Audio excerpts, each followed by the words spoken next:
so much for coming. My name is Claire Preston, and I'm with Pet Honor Society, and I host the Pet Parents Group here on the third Thursday of every month right here at Jack's Outdoor Gear in Fort Collins from 6 to 7:30. So I want to thank everybody for being here tonight. We are doing Facebook Live tonight, and we have Liana from Wet Noses Pet Sitting who does this for us every month. Normally we just keep the camera up here on the front so that the people in the audience are not on there, but we are going to be doing some demos in this center tonight, so if you don't want to be on camera, sit on this side of the room. But Liana has also said she will try to just zero in on the dog and what's going on and not on anybody's faces. So just I'm not going to be like, I'm not going to be panning the room or anything. Yeah, there's. I'm on camera. We all do it. I'm getting immune. Right. I do have a sign-up sheet here tonight. If you RSVP'd through my website, you're on here already. The one thing Jax is doing for 2019 is they're adding a column of do you consent to photos being posted on public social media sites or not.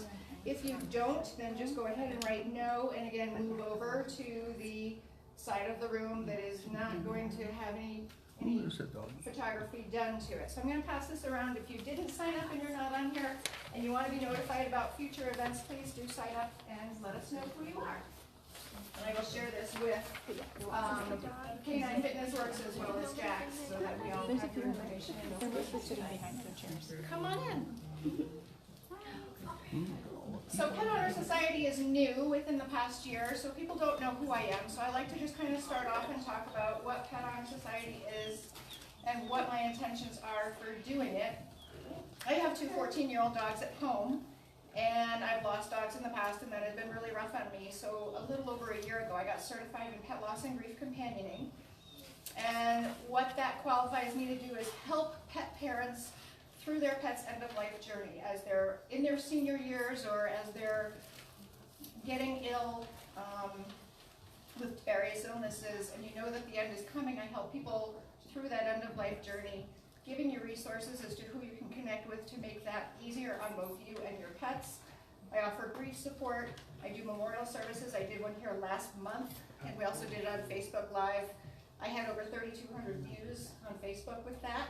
And Liana on her page had over 1,700, so it just shows that there is a need for that. And then if you're a pet lover, I have a bunch of pet lover or pet memorial items over here, which you're free to come and look at after we're done tonight, and I'd be happy to help you out with that. So, Pet Owner Society is about honoring our pets throughout life and beyond. So this Pet Parents Group is the throughout life piece. Being certified in pet loss and grief companioning, I handle the beyond piece, but I want to do some fun stuff too. So I honor throughout life, and that's why I have different speakers here every month talking about how to have our pets live longer, happier, healthier lives. I did put sheets on your chairs of upcoming pet parents groups. Next month I'm having Dr. Kelly Rohn with Hidden Springs Veterinary Care. She's going to talk about elderly pet health issues. She is a veterinarian. She's a mobile vet, and I've switched to her in the last year so that she comes to my house, which makes it less stressful on my little kiddos instead of going to the vet, which they absolutely hate. So she has a wealth of information she's going to share next month. If you want to join us, that'll be the third Thursday of the month at 6:30 in February.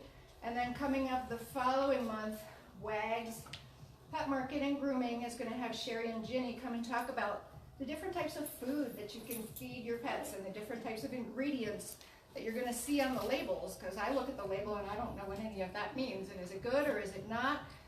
So they're going to help educate us on what types of things we should be feeding our pets. They'll talk about raw diets, they'll talk about grocery store diets, they'll talk about home cooked diets and all of that stuff. And again, a lot of times if you have a health issue with the dog, changing their diet improves the health issue, so they'll cover that as well. Let's see, I'm not even looking at my notes. Let me see what I forgot. So again, this is Liana from Wet Noses Pet Sitting. If you ever need a pet sitter, pay it forward and use her as a pet sitter. She's amazing, and she comes here every month and films for us. And then Jack's Outdoor Gear provides us this space every month, and that's a wonderful thing that they do. We have Julia in the back.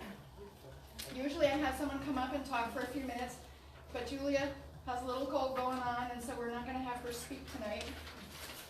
But there's Jack's Outdoor Gear here in Fort Collins. They have the Ranch and Home further north of here. They're in Loveland. They're all over the place. So to thank them for offering this space to us, please do consider shopping here and paying it forward when you're out and about town and looking for something to buy for gifts or anything else that you need that they might offer here. So then I guess we're just going to get to our main event. We have Jennifer Holmes here with Canine Fitness Works tonight, and she's talking about strengthening the dog and strengthening the bond, which is going to help us prevent injuries in our pets. And we have a demo dog here. This is Hawk. He is with us Search and Rescue, and this is Melissa, who is here with Hawk tonight. So they're going to be helping us demonstrate. And so I'm just going to pass it over to Jennifer and give the rest of the evening to her. Thanks, Claire. Thank you. Where do you want it? Oh, we got water coming in. Yes. Yeah. Where will we like this? Yeah, so if anybody needs water, thank you, Claire. This has been awesome, what you've done for the community. Thank you, Wet Noses, for being on Facebook Live. That's pretty awesome. Thank you. Because I know there's some people that couldn't make it because they were sick. So Come on in. that's season. And then, yeah, thank you, Jack's. So please shop at Jack's. They have some dog products. They have more at their farm and ranch store. And then they also helped us out, and I'll tell you more about how they helped us out 2 weeks ago. So, I'm standing right in front of it. That's good. I'm gonna come over here by high. So, Canine Fitness Works.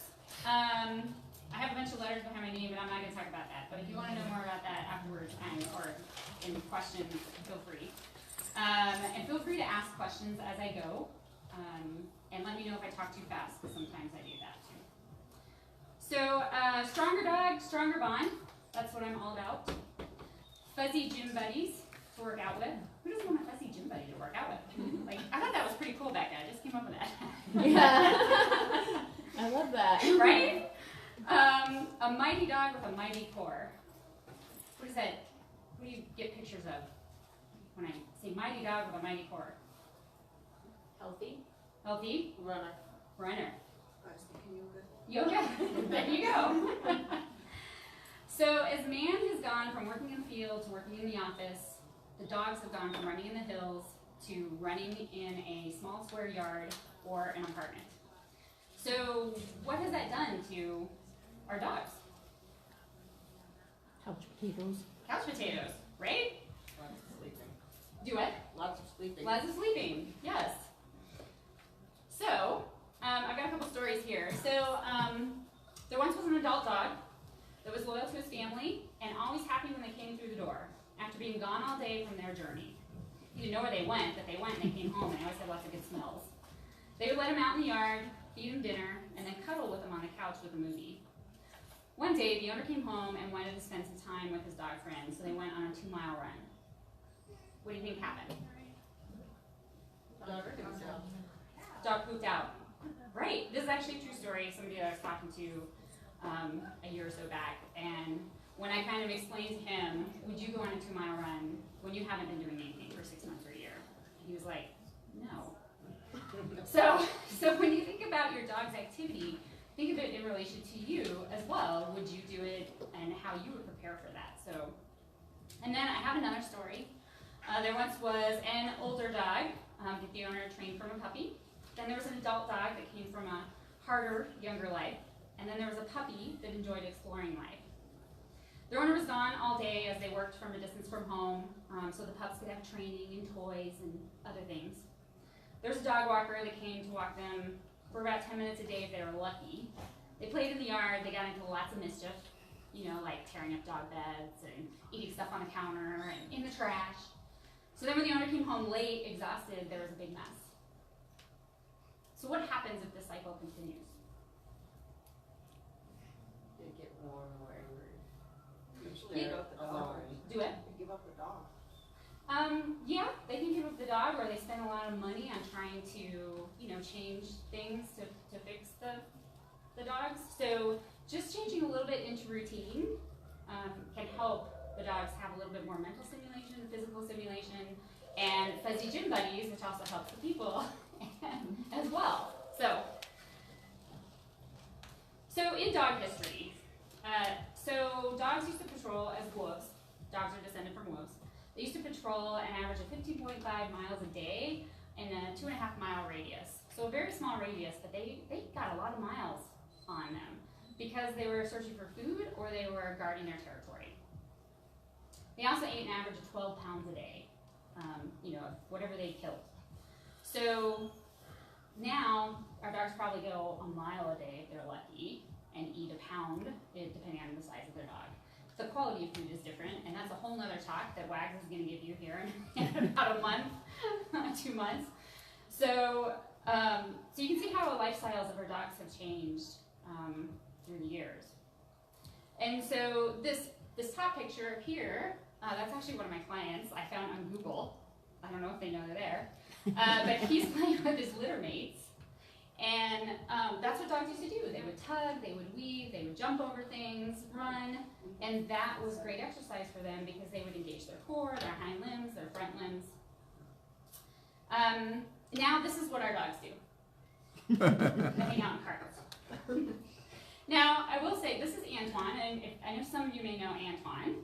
I've worked with him for 7 years in rehab because his back legs don't work right. And so he has a cart when we went on a big long bike ride over Vail Pass this summer. And his owner carted him, and I biked alongside of him, and it was a ton of fun. So there are instances where carts are important. The other instances is when you have a puppy. So puppies' growth plates are really very fragile.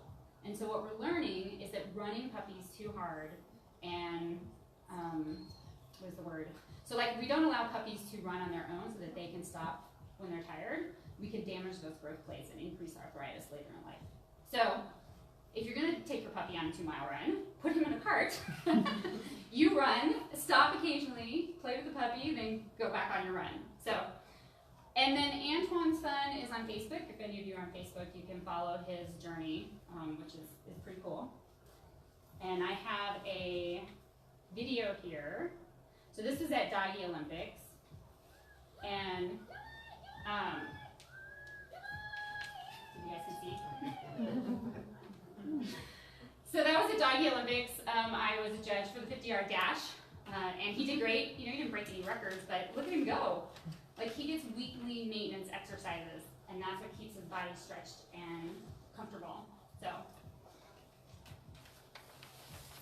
So the components of an injury-free training: warm-up, exercise and event, cool down.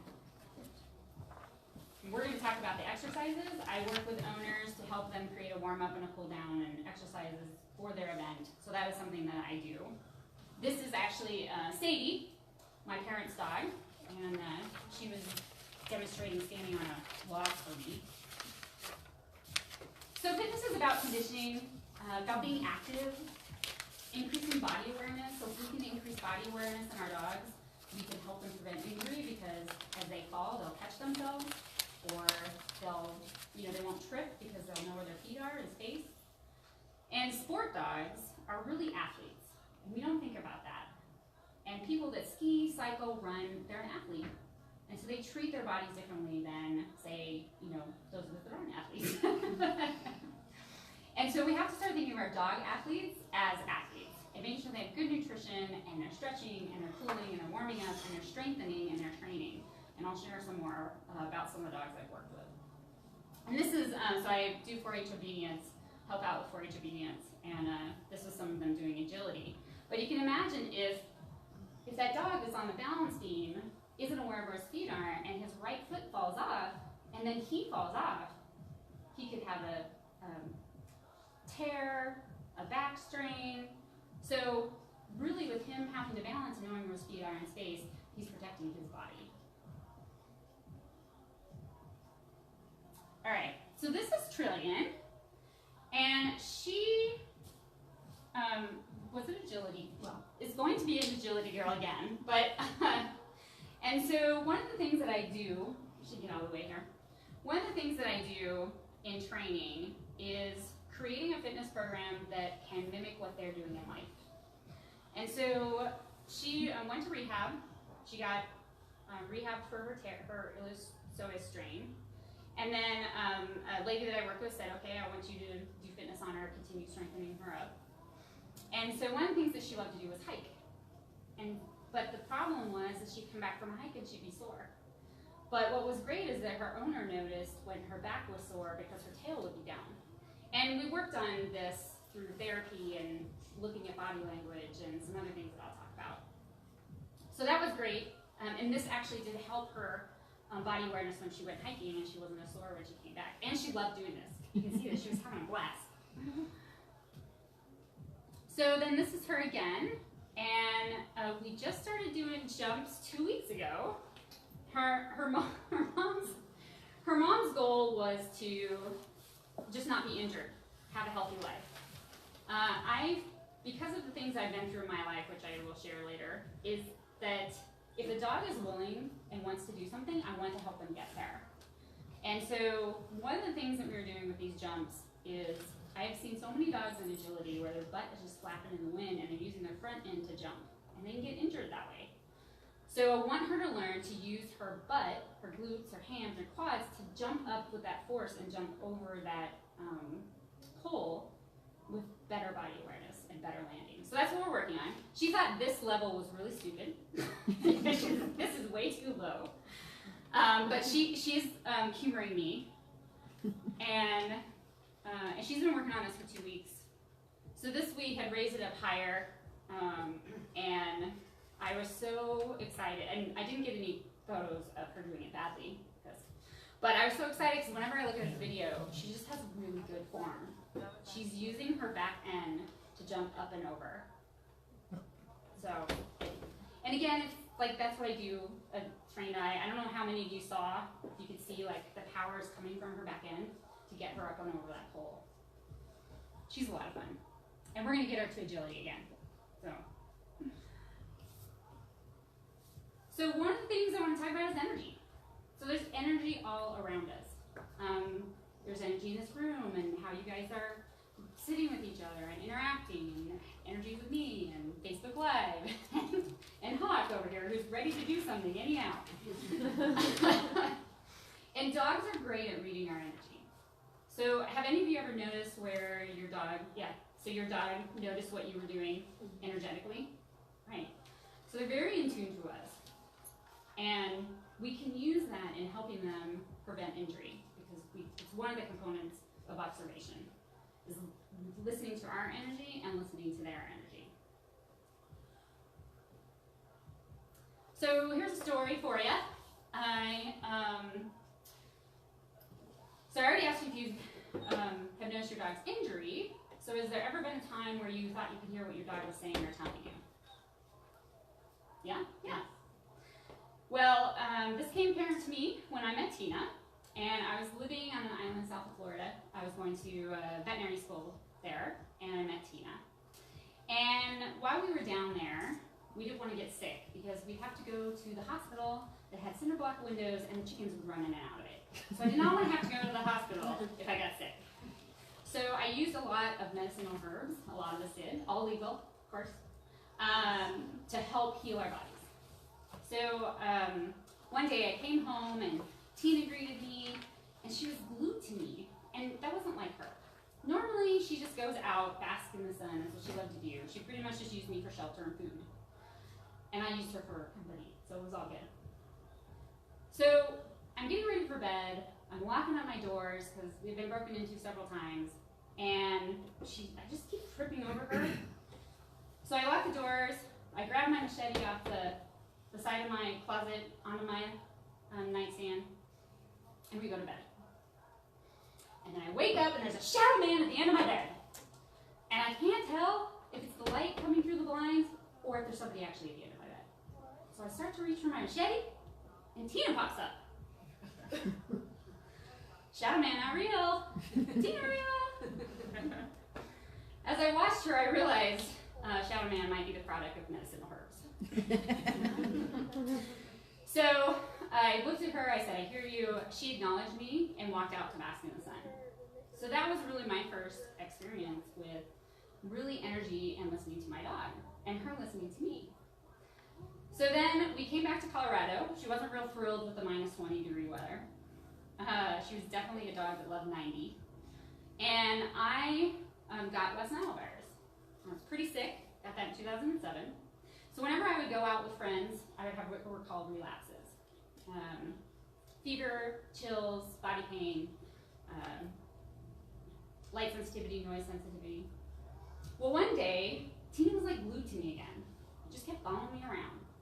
And I thought about that, and then I'm standing under my archway, and she's looking up at me, and I'm looking down at her, and I'm like, she's like, what you're experiencing isn't real.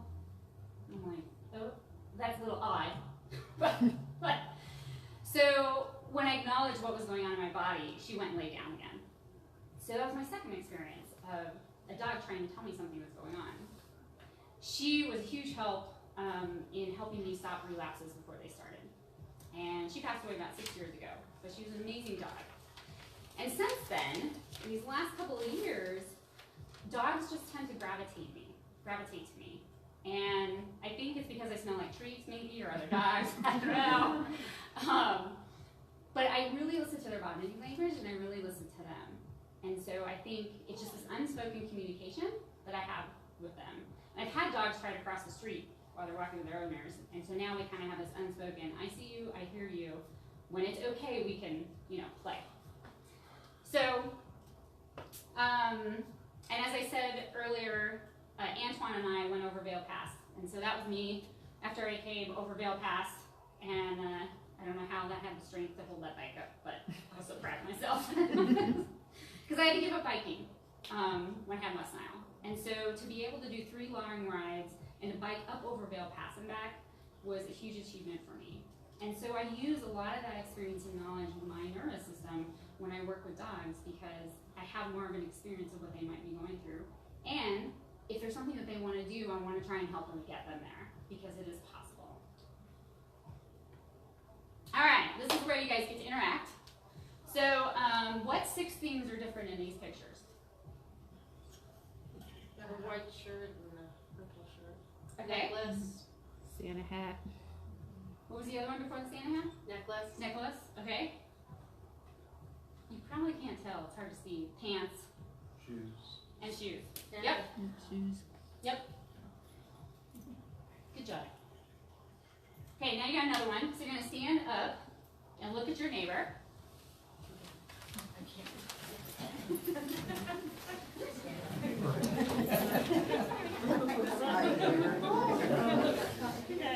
And I'm going to give you about 15 seconds to just kind of observe your neighbor's features, about them, the amazingness about them.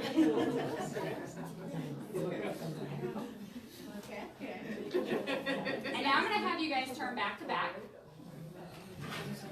And you're going to change 3 things physically about yourself. Change 3 things physically about yourself. Yep.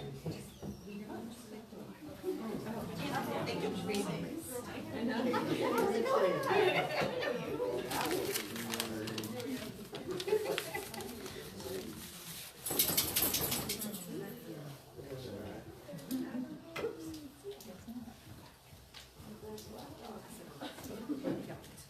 All right. So now turn around and share with each other the 3 things that you found that were different.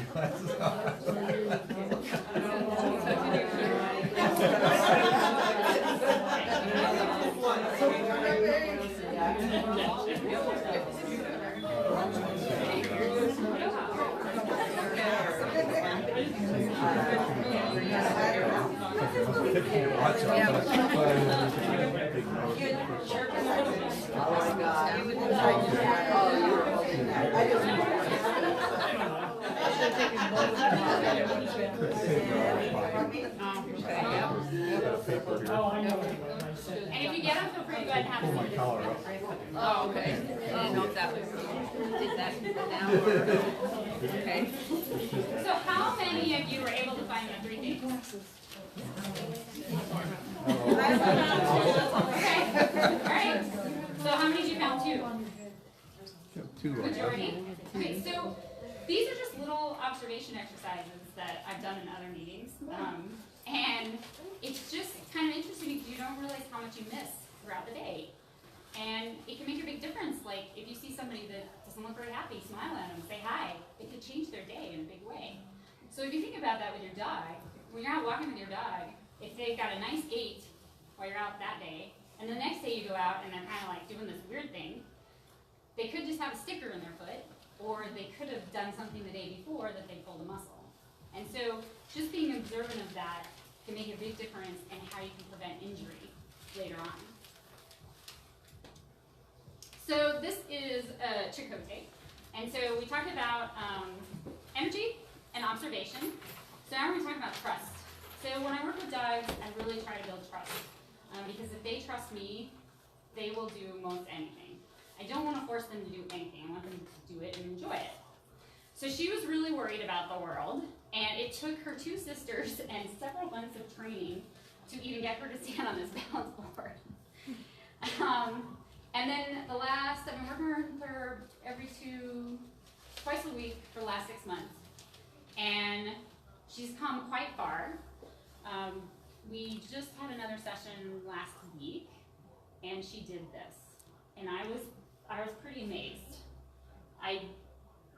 It was a goal of mine to get her up on a peanut at one point in time because it works on balance, and this is an upper level exercise. So it works on balance and core, hind limb, front limb strength, as well as confidence in owning her body and what she's doing. I was so excited. I was like, and with her, because she's so nervous, I'm like, yay. So then her owner told me that just yesterday, she got all 4 on that peanut. Ooh. I was like, yay! So it was a goal of mine, but I really wasn't sure we would achieve it, and I wasn't sure we'd achieve it that fast. So it was a lot of fun. What did you guys observe while she was working, as far as her body language? Hesitant. Yeah, she was hesitant. So I just pay attention to that, and we just go really slow. And at one point, she had started to get off the peanut, but there was kind of a space, and she was aware of that, so she got back on, resituated her body, and then stepped down. So that's what we're really trying to achieve, and that makes a big difference when they're out there hanging out on a cliff, and they need to back up so that they don't fall off. All right, so energy, observation, trust. So the other thing that I take for granted is treating. How many of you know how to treat your dog? Okay. So positive reinforcement is really important. Do you guys believe that? Yes. All right. So I've learned that I'm really good at treating, and so I created a video, actually for Lerner Search and Rescue, because they were like, how are you doing this? Because when we use a lot of treats in the beginning for positive reinforcement, we don't want them to gain weight while we're trying to treat them to do exercises. So there is a little trick. Oops, wait a minute, wrong one. Whoa. Now let me, so I always have a treat bag with me when I'm working with dogs. And I love this one from Roughwear. It's so convenient. So I get a couple treats in my hand.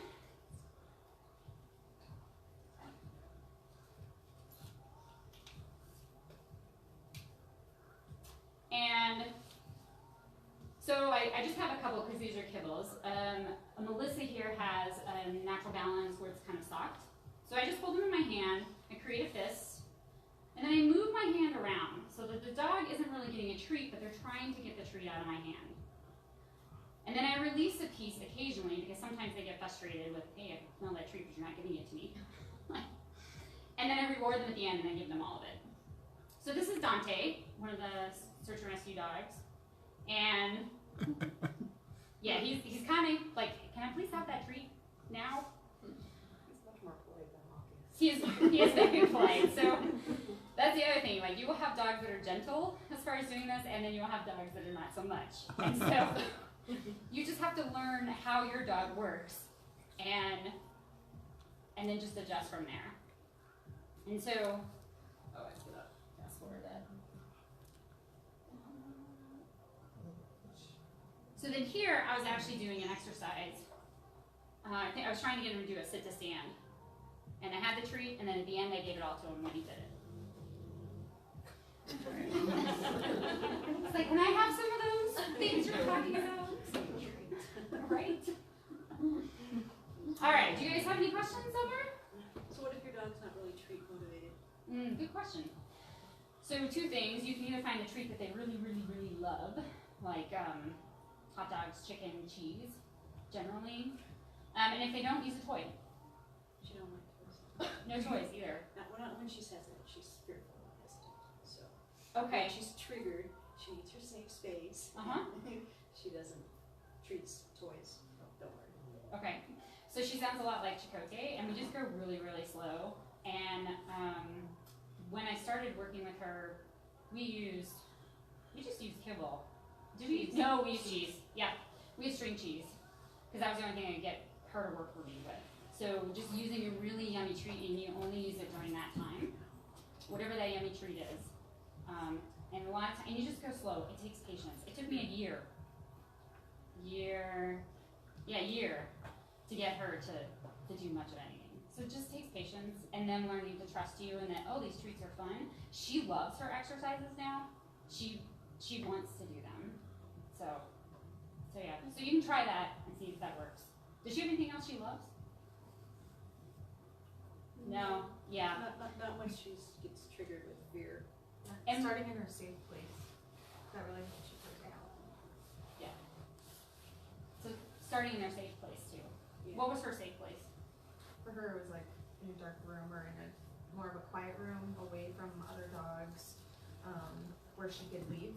So we would work with her a little bit, and she would need a break, and she would need to go in her kennel, and then she would come back. And so allowing her to have that time and space to leave as she needed when she was overwhelmed, and that seemed to help her. Okay. And it's just really listening to them. And I think most of the dogs I work with, there have been 1 or 2 rare cases, actually. Most of the dogs that I've worked with that are really afraid, it's just giving them patience. And eventually they will learn that this is fun. And they like it. The other thing she just refuses is scared of, like bug spray. Yeah. She won't go, once you spray bug spray, she won't go anywhere near where it was sprayed. Yeah, so that's a day you don't want to work with her. Yeah, she slinks down on the ground and crawls around. Right. Yeah. Chakotay was the same way. Just afraid of the world. Yep. Everything in the world. Hot air balloons in the sky. Yeah. Everything. Spider on the ceiling. Yeah. Yeah, so creating a safe place for her to work, a high value treat, and just a lot of patience. Okay. Yeah. Any other questions? Okay. So what we're going to do is, one of the exercises that you can do at home is, I'm going to put my treat down. Yeah. I'm going to grab this. It's called an elevated stand.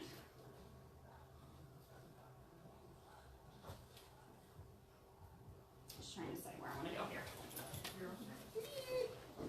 Will we be okay here? Okay. So with an elevated stand, you're just gently, do you want to go ahead? Yeah. You just start with a low elevated surface. Hawk has been doing this. Where's my snack? So you just go to a low elevated surface and ask him to stand and hold. And what he's doing is he's shifting his weight back. You can use a treat to kind of shift their weight back a little bit. And you can see how his back is kind of crunching? He's sore. He's usually sore in his back. So that's good, he's stretching it out. So then he's shifting his weight to the back end. He's going to start getting a little bit more use of those glutes, hams, and quads.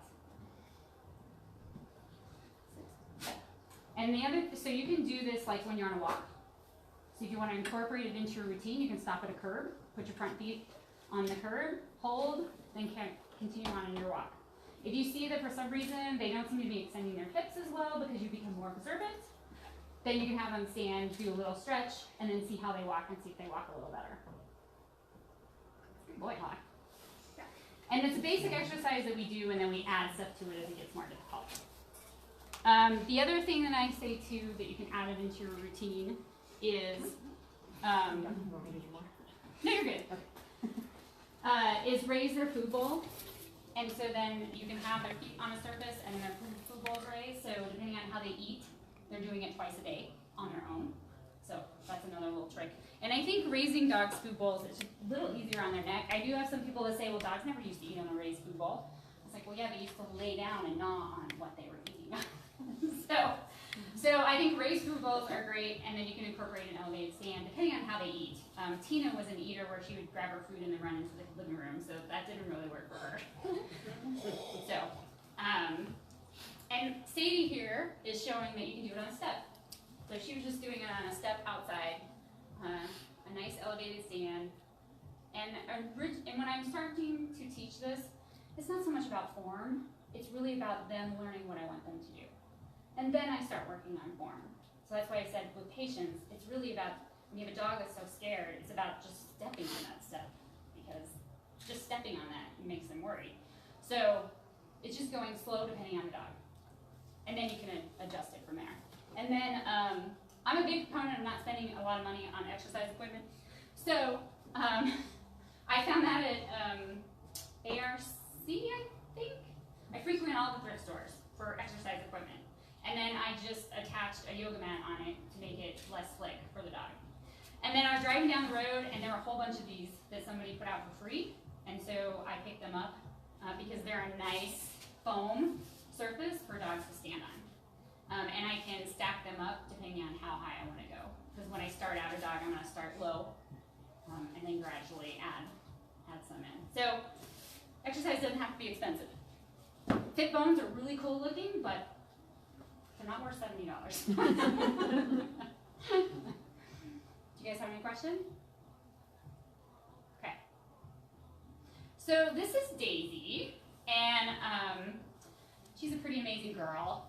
This is an elevated stand that's very difficult, and I had her on 2 peanuts and the fit bone. And so I'm working with her. So we have been working together weekly for 6 months. So we built up to this point. She had 2 elbow surgeries, 2 knee surgeries, and her goal with her owner was to be injury-free when she played ball. Because she was so young and she had been held back for so long, they wanted her to have some fun. And so 2 ways that I help owners, I either go to their house and help them create a home program with what they have in their house, or I go to their house. So I would go to Daisy's house once a week. Initially, I think we started twice a week, and she and I would do fitness sessions together. So I do it either way, and she and I had a blast. And so I'm just really working on some core stabilizing, hind limbs, front limbs, and again, I want this to translate into what she's going to be doing, which is playing ball. So she's got to be able to balance and be aware of her feet, because she's out in the field where there's rocks and holes and trees. So we were using treats, and she was kind of getting bored of the treats. So she left, and again, I listened to them. And so she got her ball, and so we started playing ball, and the sun was hitting just right. So we started playing ball. And that's another thing that I do too when I listen to them. Sometimes I come up with a new exercise that I didn't even think about. So I was having her run up and down, which then is also going to increase her body awareness.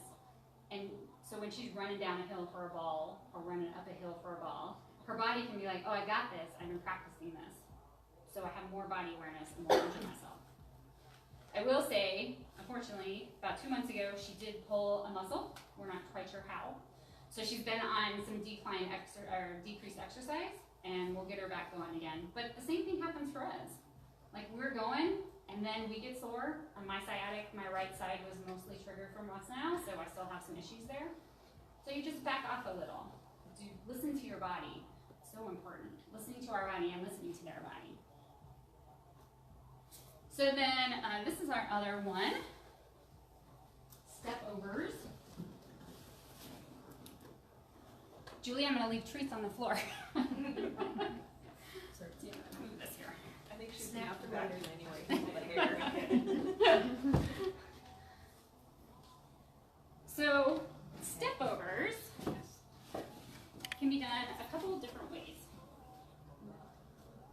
So these are pool noodles, and you can get them at the dollar store for $1 for $1, right? Dogs for $1. Usually in the summertime. Usually can't find them in the wintertime, but in the summertime everybody's swimming, so you can find them. And the nice thing about the pool noodles is they also move around, so that gives it a little added benefit. That light is bright. And then the other thing that I have done is created some step overs out of PVC pipe. They're still a work in progress. And I've had owners create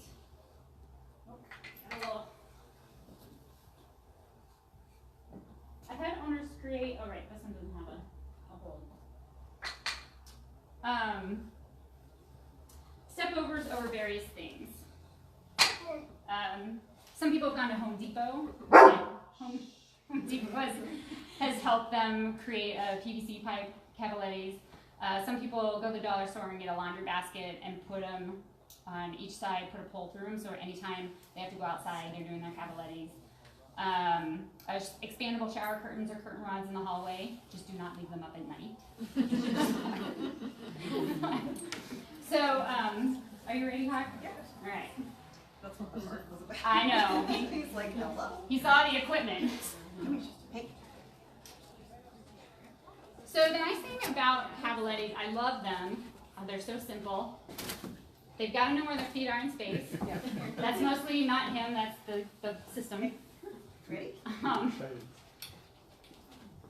Very nice. Very nice. Hi. So as I adjust the height, I can get up. That's a good elevated stand. That is a very nice elevated stand. If you need some water, it's over here. Back here.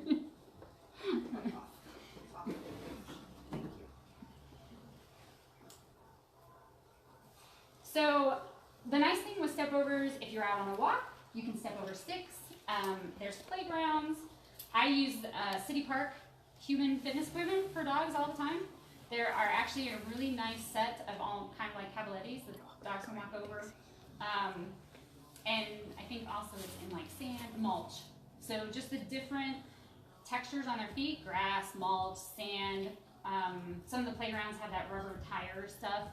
All of that is putting input into their feet. And what we've learned is that the nervous system and input to their feet really tells their body what it's supposed to be doing. Us too, because as I'm working cavalettis and I trip over them, I get practice picking up my feet as well. So I just love these. They're a really great tool to help dogs just know where their feet are in space. And I love the pool noodles because they're inexpensive. You can get them anywhere. So, well, in the summertime.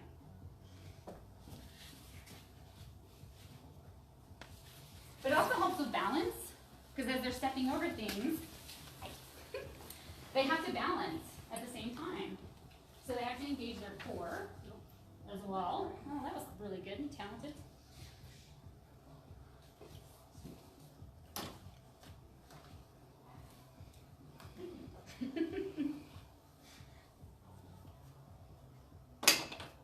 Any questions? All right. You want to do weaves? We can try. All right. So the other exercise that I had was weaves. And weaves, I'm going to need 2 volunteers.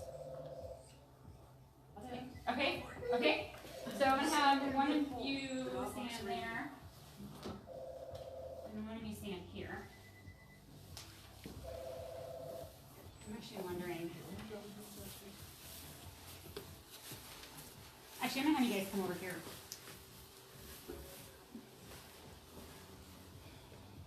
Let's see if this works. I'll have you stand there.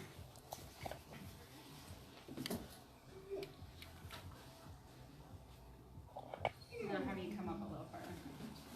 Okay, so when a dog's doing, I'm going to do a weave. I'm going to demonstrate for you, Hawk.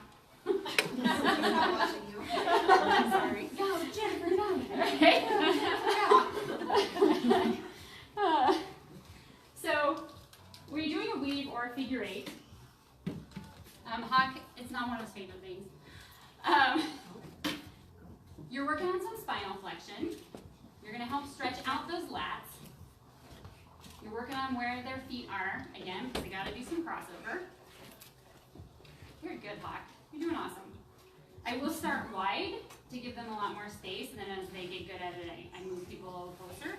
You guys wanna move a little closer? There we go. Boy, mister. The nice thing as well for like the search and rescue dogs is they've got to go into really tight spaces. So they got to be able to be flexible when they get in there. Did you see, buddy? He's like, what? Thank you, Michelle. So weaves are great because if you're in a park, you can do them around a tree. Some people do them around, I'm going to try and not fall. Some people will just kind of spread their legs out and they'll figure out a weave around their legs. So, you know, they don't need a lot of equipment to do them. Because I actually forgot my cones, and so I was like, oh, I'm just going to use people tonight. You did, good boy. Good boy, Hawk. Some water.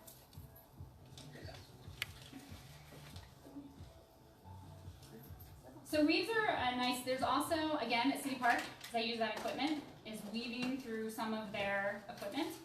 You can even do an under, and then another weave. So I get pretty creative. Any questions there? Okay. So, I'm doing kind of time. So coming soon. So one of the things that I and Becca and a few other people in town have a dream of is a place where dog and humans can work out together. And so taking baby steps and getting to that dream. Working on an outside facility right now where they can come and work an obstacle course of like logs and bathtubs that we can put water in and tires. And so where they can come and work, I've heard in the community that people would like people go to the dog parks where there's like 50 other dogs there. And so they want a more knit place where they can actually come and work their dog mentally and physically. Because when you work a dog, not just for their body, they will mentally also get tired, which is great for them. As you can, he's tired over here now. He's definitely, the weeds did it. Right? That was stressful. Right? So yeah, so that's the bigger dream, and just taking baby steps to get there. We also are, Becca and I are doing dog, you're welcome to come up if you want to, it's totally up to you. So Becca and I reconnected when my fitness club got bought out. And I was like, hey! We Both of our, yeah. Right. Ran into each other at the gym. Yeah, and Becca and I worked together. She was a veterinarian in rehab. I helped her with her three-legged blind border collie Gracie, who's really amazing. No longer with us. And so yeah, I wanted to create, because of my experience with my body and my 7 years of working with dogs with injuries, I was like, I want to create a class where dogs and humans can work out together. And that story that I was telling you in the beginning, where the person worked far from home, if she could work out and work out with her dogs at the same time, she was helping her body and helping her dogs. So we're working on this. Yeah, so I'm now a personal trainer and a nutritionist, and Gracie, who Jen mentioned, kind of inspired me a lot for that same reason. When I was a busy student, I had to work out. She had to work out, crazy young border collie at that time. So the solution was to work out together. So we became, she turned me into a runner, took me from a non-runner to a marathoner. And kind of through my experience with her, I really see the value physically and emotionally of working out with your dog. It can be a great inspiration for people as well. But I love the Fuzzy Gym Buddies. I think I know, that needs right? to be the name of our class. There we go. Because it really is true. They're the best little workout partners you can ask for. Yeah, and you're going to develop a stronger bond with your dog. Joey and Nicole that were working together. This was the first time Joey had seen me in rehab because I worked with her other dog, but first time that she had been in this setting, and she loved it and got tired about halfway through. Was like, done. Can we just like stop now? And then our other two that were in the class, this was our second class that we did. The other two were in our class, the first one, And this time, their dogs were a lot more calm and like, oh, we got this, we know what's going on. The first time that we did it, Braun, the border collie, was just ready to go.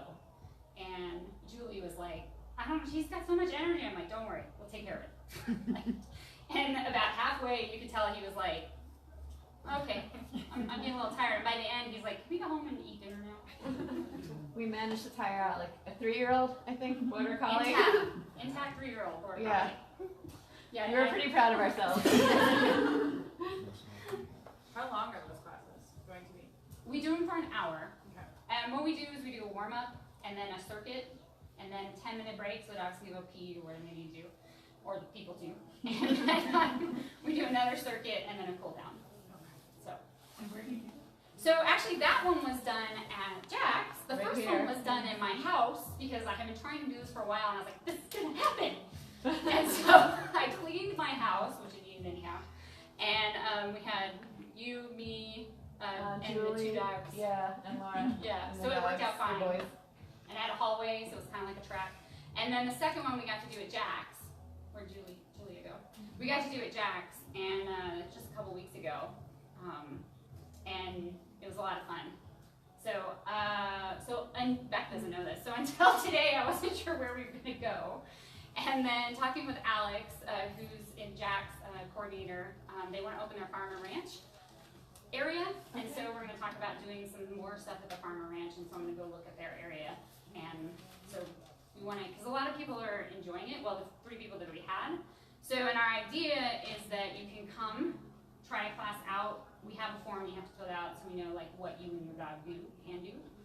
And then depending, so like Joey and Nicole really should take an intro to dog fitness class or 3 sessions with me, just so she can learn what her dog should do fitness-wise, so that while she's trying to do her squats, she knows what her dog is supposed to be doing. So, but they all had a ton of fun.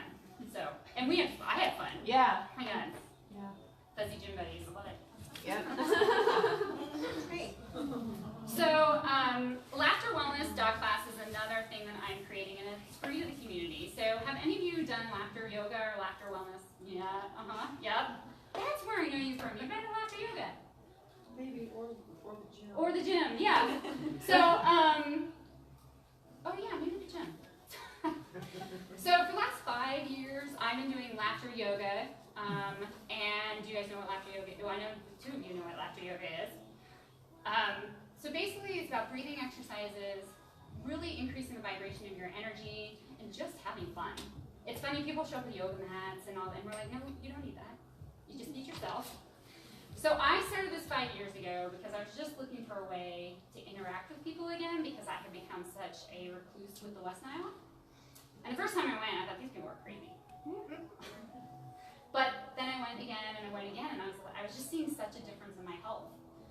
And then I got my mom to go, and she also thought those people were crazy, but now she's been going for 3 years now, I think. It's a lot. 4 years. So, so I wanted to bring this to the dog community because it's just such a neat experience, and it's going to be a little bit different with dogs than it is humans, because as humans we get kind of crazy, be a monkey, be an elephant, Howling yoga, yes. Roaring yoga, so we have one where you roar like a lion, and there was a dog there, and she got kind of scared. So it was a good tool. I was like, okay, no roaring with the dogs. But Sue Carroll of Bones du Jour and I are working on this, and we'd love to have the dogs howl, depending on the dogs. Anyhow, so we're still working on it. But this was an impromptu laughter yoga that Linda helped us with. And it was for people, but I was taking care of Simca there, who was in an earlier slide. And so I brought him with me because in a labyrinth, you've got more space. And I had been to this labyrinth before. We had a dog that had come before. And so I wanted to give it a try. And then Linda was like, oh, you have your dog? So she got her dog there, little Dachshund. And then Mom had Sadie as well, but Sadie is a little anxious with other dogs, so she was kind of off in the distance. But it worked out really well, and in the beginning, the dogs were kind of like, Dachshund, giant dog, But then by the end, they were, or even the middle, they were playing. Yeah, because Simca loves little dogs, so I wasn't worried about that. But they were playing with each other, and their energy had gone from worry to a little bit higher. They were tired, so that picture there is Simca falling asleep in the backseat of my car. Because and we didn't really do anything, we were just walking around and laughing. But just being simulated in that environment and kind of relaxing, then he was like, I'm ready to take a nap. So, and that would be a free class to the community. Because Laughter Wellness, Laughter Yoga is free. The gentleman, I can't remember his name, that started it many years ago, that laughter was great medicine. And so just one last thought. You guys have learned about energy, observation, trust, treating, a couple exercises. So when you go home, and those of you that have dogs, they jump in the car, you'll be more observant about how they do it, and if there's something that you weren't seeing before. There you go.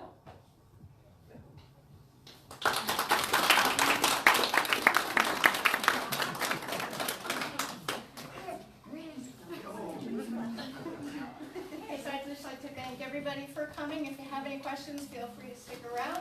Jennifer and I will be here to talk with you.